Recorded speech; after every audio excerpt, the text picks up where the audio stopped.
مرحبا. بعد مباراة ريال مدريد ومانشستر سيتي وقبل انطلاق مباراة ميلان وانتر لازم نحكي ببعض الامور اللي دائما تخلق تفوق لنادي ريال مدريد خلال هذه المباريات المهمة. شوية تفاصيل دائما بتعمل فارق. دائما ريال مدريد بيكون عم يلعب ضد منافس قد يكون بالشكل وبالمضمون احيانا مرشح او افضل منه او بحالة فنية خلال فترة معينة افضل من ريال مدريد، ولكن ريال مدريد دائما ما يجد طريقة معينة للخروج بنتيجة إيجابية وبأداء كويس بالشكل العام. ففي بعض النقاط لازم ضروري نحكي عنها. أول شيء نحن نعرف إنه جوارديولا كل هيدي التكتيكات اللي بيبتكرها من أجل تحسين وضع فريقه ترتكز على أمر أساسي، هو خلق ثغرات أو تفوق عددي بمساحة معينة من أرض الملعب. لهيدا السبب كان عم يلعب بتكتيك الانفيرتد فول باك او الظهير اللي بفوت على داخل الملعب.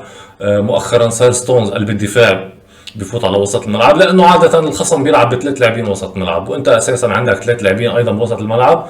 قد تكون متوازنه مع ادخال ظهير او لاعب اخر من الخط الخلفي لوسط الملعب. انت عمليا عم تعمل مربع من اربع لاعبين مقابل ثلاث لاعبين من الخصم. بتخلق تفوق عددي بعملية بناء اللعب، تستفيد منه بأنك تتدرج بالكرة إلى أماكن متقدمة من الملعب وخلق خطورة وفرص. ولكن ريال مدريد بالرغم من أنه شفنا أغلب فترات المباراة أو بالشكل العام إذا بتحاول تشوف كيف ريال مدريد كان عم يدافع، كان عم يدافع من بمكان متأخر. ولكن قبل إذا بترجع بتراجع عشية المباراة قبل ما يتأخر للدفاع ويقعد بوسط ملعبه نادي ريال مدريد ويحافظ على شكله ويكون شوي كومباكت، كان عم بيقوم بعملية ضغط مش محدودة. كان دائما بكل مرة مانشستر سيتي يحاول بناء اللعب من الخلف، كان بنزيما مع بعض مع فينيسيوس مع رودريجو مع مودريتش عم بيحاولوا يضغطوا بمكان متقدم لعلهم يخطفوا الكرة ويخطفوا هدف بمكان خطر من ملعب مانشستر سيتي. ولكن إذا ما اتاحت لهم الفرصه بيرجع الفريق بيحافظ على شكله وبيقعد بيدافع بوسط ملعبه بشكل مريح جدا، طالما انت حافظ او عارف ادوارك الدفاعيه وعارف منافسك شو اسلوب اللعب عم بيقوم فيه.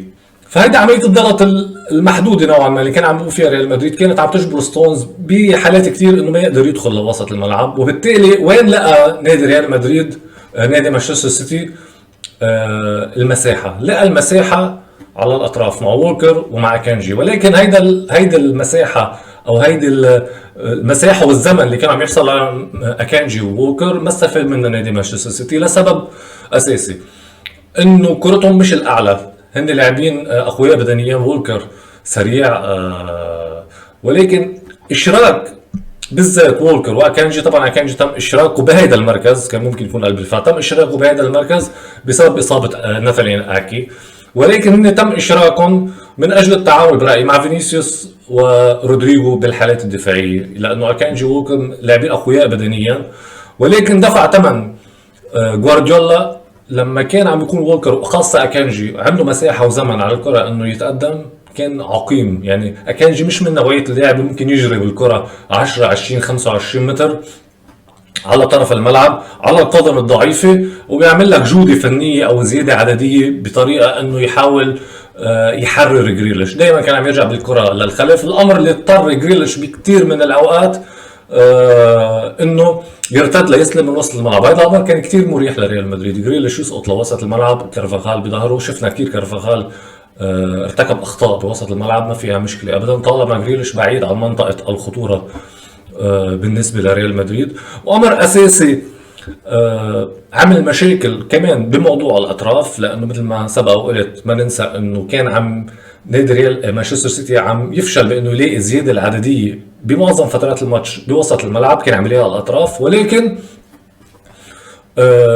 جريليش وبرناردو سيلفا نادرا ما تفوقوا. يمكن جريليش بمره واحده واحد على واحد نجح انه يلعب كره عرضيه لهالاند اللي لعب كره راسيه خلصها كورتوا. ولكن ما بعتقد في مره شفنا برناردو سيلفا قدر يطلع على كامافينجا واحد على واحد او جريليش واحد على واحد على كارفاخال ويخترق ويقدر يسدد على المرمى.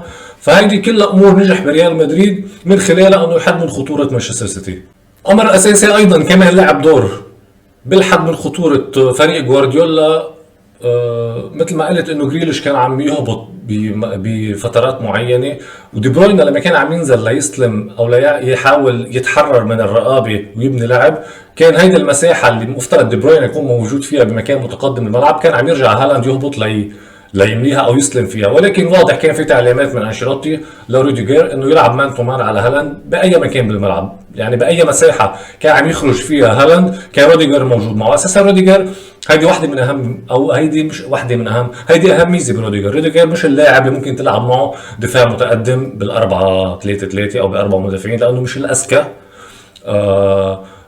ما بعتقد يعني عنده الاي كيو الاعلى كلاعب كره قدم، ولكن هو متميز بانه قوي بدنيا، كويس بالكرات الهوائيه. اذا بيلعب مان تو مان على لاعب بيأثر، يعني بيأذيه بشكل مؤثر جدا وبيمنعه من الاستلام، مستفز جدا. فهذا امر كمان حد بشكل كبير من خطوره هالاند خلال هذه المباراه. اما ريال مدريد بعمليه بناء اللعب، ريال مدريد من الانديه اللي بتبني من الخلف بالطريقه الروتينيه اللي بنعرفها، يعني قلبين دفاع بيفتحوا شوي، ظهيرين بمكان متقدم على طرف الملعب، وبتبدا عمليه البناء من الخلف. ولكن شو اللي بيفرق؟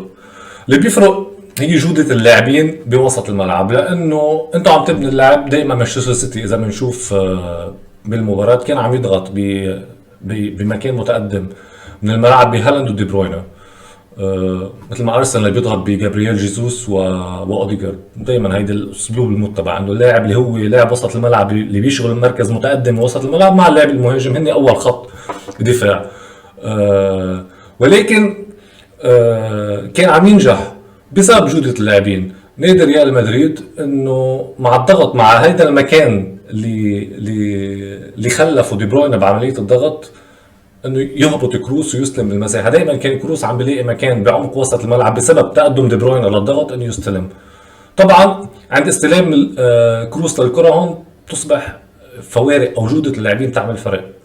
يعني انت بمجرد ما كروس استلم بمساحه، بوجود مودريتش، بوجود كامافينجا، بوجود فالفيردي، بوجود بنزيما، تصبح عمليه البناء او عمليه الوصول الى المرمى مع فينيسيوس وسرعته تصبح اسهل لانه اساسا عند استلام كروس الكره تصبح، يعني بمجرد ما وصلت الكره لهيدا المكان وسط الملعب تصبح المشاكل، يعني بلش تدريجيا المشاكل تكبر وتتسع عند الخصم، لانه بتصير في زياده عدديه لريال مدريد بوسط الملعب. تضطر انت كخصم تحاول واحد من المدافعين انه يهبط على اساس بنزيما بينزل على وسط الملعب ليستلم.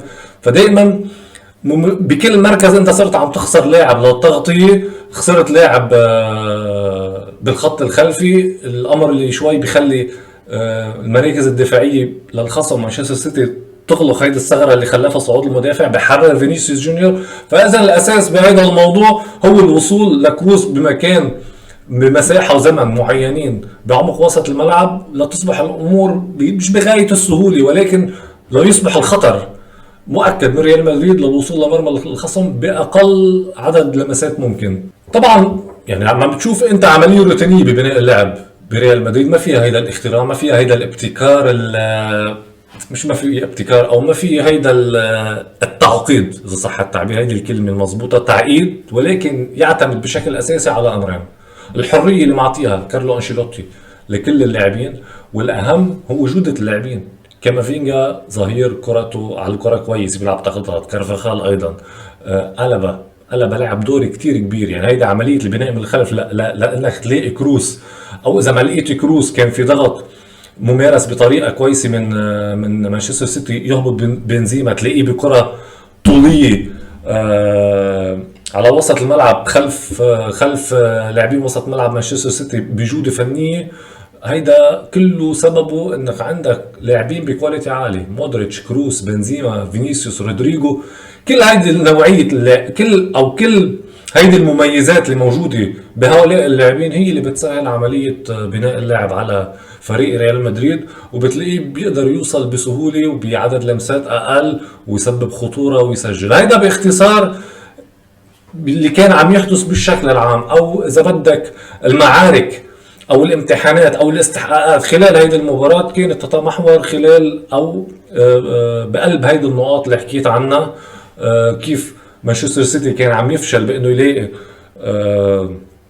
المساحة بوسط الملعب، كان عم بلاقيها على اطراف، ولكن كان في عنده ظهيرين مش بافضل جوده فنيه يقدروا يخرجوا بالكره، ولكن كان مطالب جوارديولا انه يحتفظ فيهم من اجل الدفاع بشكل كويس على اثنين من افضل الاجنحه بالعالم حاليا، رودريغو وفينيسيوس. وكيف كان ريال مدريد بنفس الوقت عم بيلاقي المساحه او الثغره بوسط الملعب لما دي بروين عم يتقدم لكروس يستلم بالعمق، وتم عمليه بناء اللعب لنادي ريال مدريد.